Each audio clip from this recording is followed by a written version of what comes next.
Os meus medos já não cabem mais em mim. Quando o céu está de bronze, parece que é o fim. Esse estudo nasceu da inspiração até de pessoas que ouviram, às vezes até por coincidência, ou porque o próprio Deus os fizeram ouvir uma das minhas pregações aqui. E elas veio se despertar, veio gostar, tocou no espírito dela, né? Então, só que elas me perguntaram: o que é viver na lei? Eu não conheço Bíblia, não conheço a religião. O que é sistema religioso? O que é lei? O que é graça? Então, abençoados, esse estudo hoje é para pessoas assim, tipo essa pessoa em particular que conversou comigo. Não vou falar o nome dela aqui, a não ser se ela me permitir, eu posso até falar em outra hora. Mas pessoas como ela, existem muitas pessoas como ela, né, que estão fazendo essa mesma pergunta. A graça não é coisa nova, não é uma religião nova. A graça é bem antiga, tá bem, amado?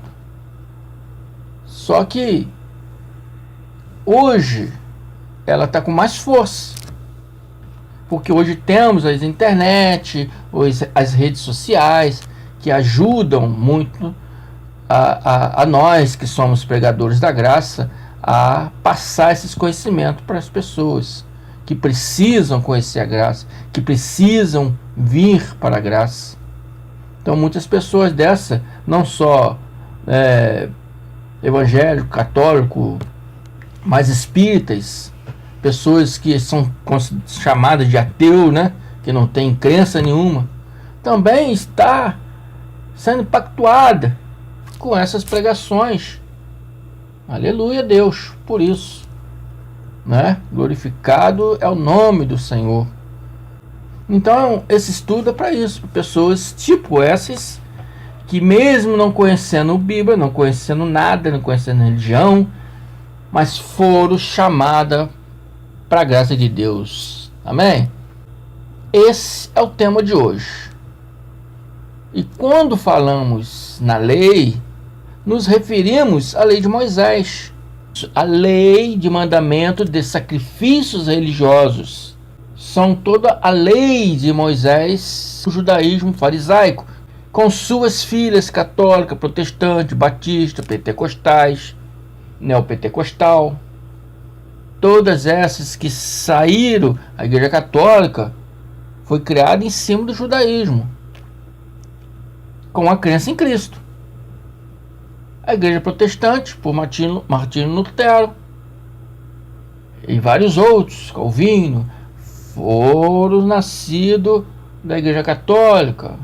Aí vem as batistas, pentecostais, neopentecostal, e todas as igrejas do sistema religioso e segmentos espíritas também servem a lei de Moisés. Então, abençoado, esse estudo é para isso, para pessoas, né, que não conhecem perfeitamente a Bíblia, não sabe fazer a separação da Bíblia, não sabe fazer a separação entre lei e entre graça, entre Cristo, entre Moisés. Esse estudo aqui é para isso, para essas pessoas. Amém?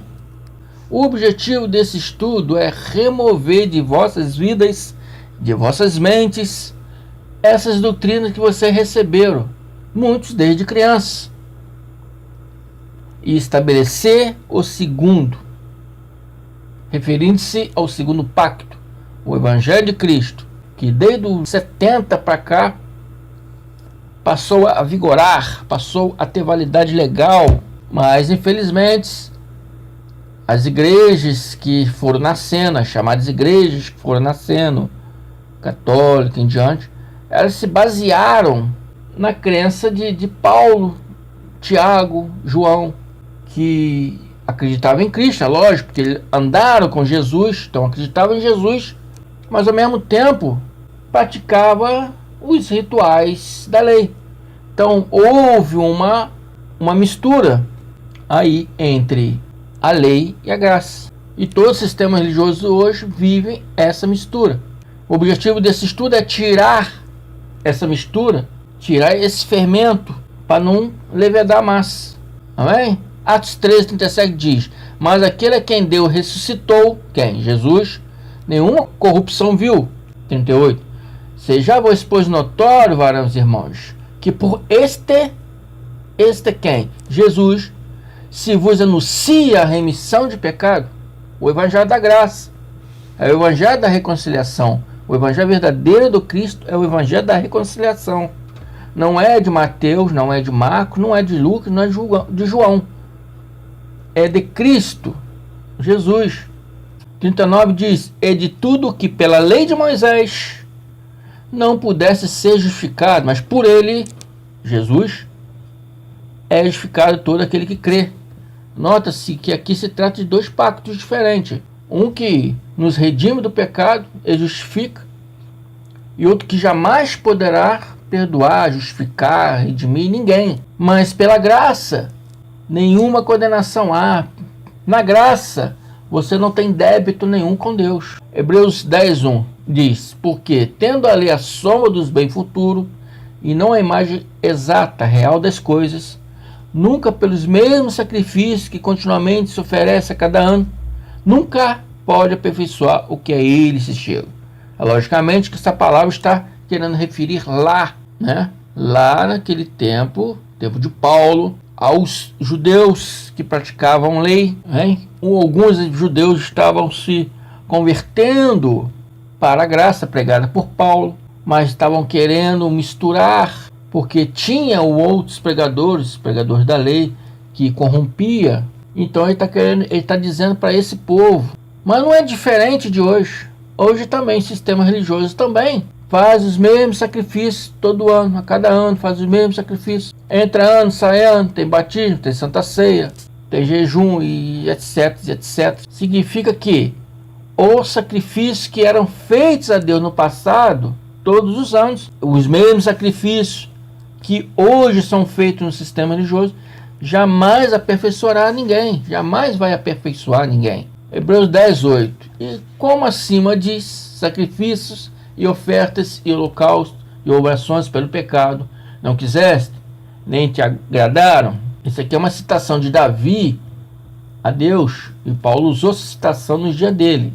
E o Paulo botou, né, uma entre aspas, dizendo coisas que se oferecem segundo a lei. O apóstolo Paulo está aqui fazendo a citação de Davi. Tá bem, amados? Ah, mas isso aí é lá do Salmo. É sim, é lá do Salmo, sim, do tempo do Davi, de rei Davi. Mas Paulo está usando nos dias dele a mesma citação. Está sendo usada nos dias de Paulo, porque estava ocorrendo o mesmo no dia de Paulo.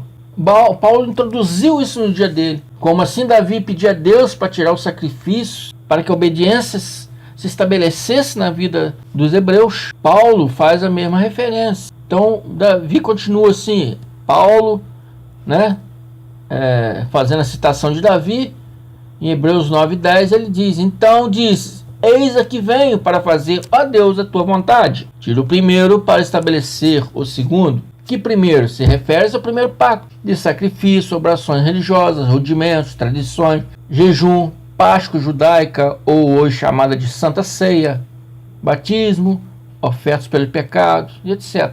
Pois nada disso pode nos justificar. E Davi ensinava para que o povo deixasse esse sacrifício. E Paulo também vem pedindo para deixarmos esses dogmas. Ele manda para que o povo da época dele para tirar essas mesmas coisas da doutrina de Cristo. Não misturar com a doutrina de Cristo, igual eles estavam fazendo. Eles estavam misturando, igual o sistema religioso hoje faz. Mistura a lei com Cristo. Paulo está ensinando para separarmos, para não misturarmos essas coisas. Não fazendo igual os primeiros apóstolos que misturaram. Então as pessoas não sabem fazer essa divisão entre a lei e entre a graça. Não sabe fazer divisão. Quem são os apóstolos da lei? Quem são os apóstolos da graça? O primeiro apóstolo da graça foi Paulo. Depois veio Barnabé, veio Tito, veio Timóteo e vários outros. Da lei foi Pedro, Tiago, João. Os três, Pedro, Tiago e João, foi o cabeça da igreja, da primeira igreja, onde viviam na lei, no tempo da lei, mas andavam com Cristo. Então fizeram que a primeira igreja ali, a primeira igreja física, não estou falando de paredes, mas física, pessoas. Cada um de nós somos um membro. Nós juntos formamos um corpo.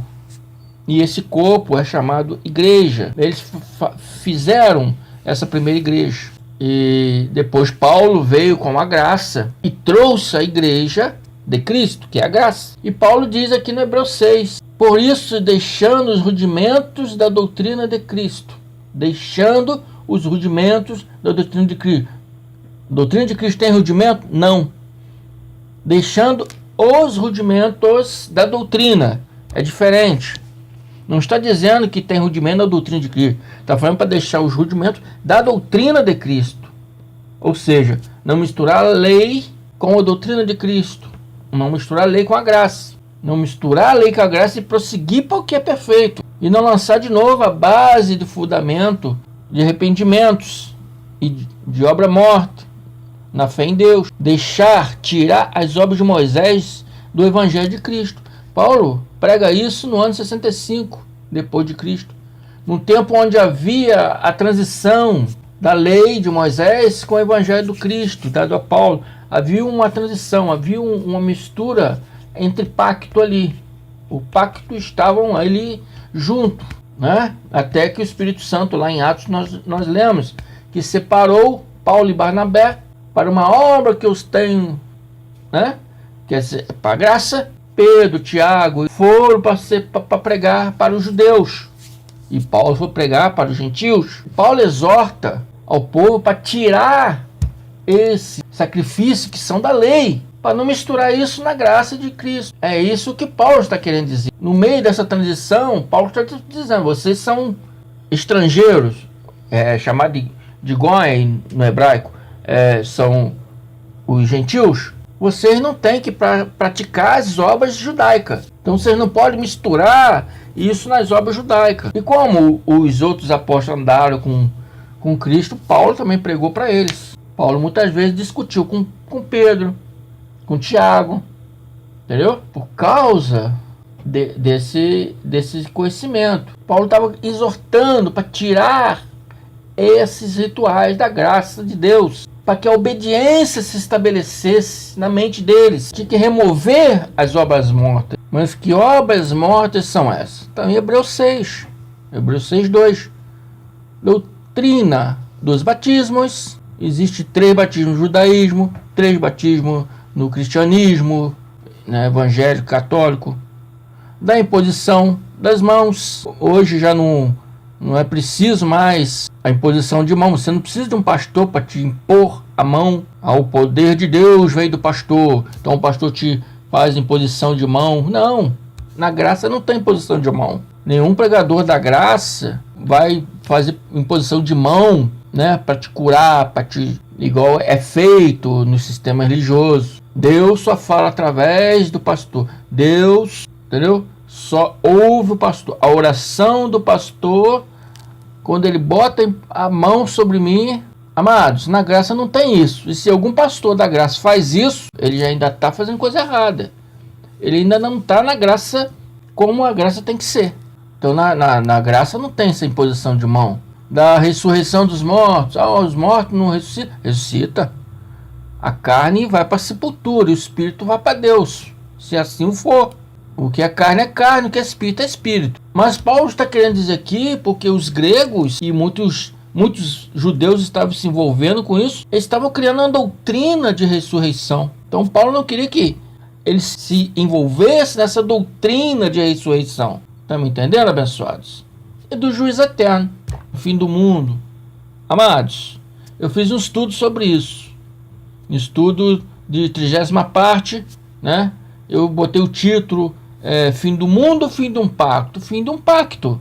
Esse juízo eterno foi quando Jesus julgou, né, Israel no ano 70, destruindo o templo, julgando os mortos. Esse foi o julgamento de um pacto, de um tempo, de uma época. Anos 70. Não vai ter mais isso. Não vai ter um fim do mundo mais. Se o mundo for destruído hoje, é para as obras do homem, né? Jesus não prometeu isso. A Bíblia não fala isso. Nós, pregadores da graça, quando falamos, vocês estão inventando história. Deus falou lá para Noé: jamais a terra será destruída por dilúvio, porque o próprio homem se destrói. Você que já despertou, ou que se está despertando agora, ou através do meu estudo, ou de outros, né, outros irmãos nossos pregadores, porque não existe só eu pregando a graça, existem vários abençoados, irmãos abençoados pregando a graça. Se você está despertando pela graça, se está despertando hoje, se já despertou há algum tempo, né, parabéns para você. Mas se você, né, está se despertando na fé, essas práticas, esses rituais, não são mais para vocês praticarem. Para aqueles que ainda não estão dormindo, ou seja, que ainda não estão se despertando, vão continuar nessas práticas até que Cristo venha chamar eles. Espero que Cristo já esteja te chamando agora.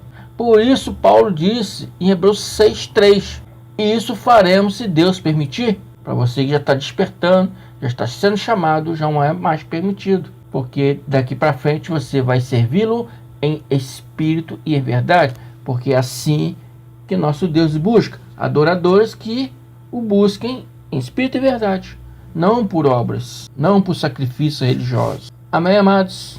Eu fico por aqui, espero que tenham entendido esse estudo e que o Evangelho da reconciliação no Cristo glorificado, o amor do nosso Deus e Pai e o Espírito Santo em nós permaneça até a eternidade. Assim seja. Muito obrigado, meu Senhor. Obrigado também a vocês, abençoados.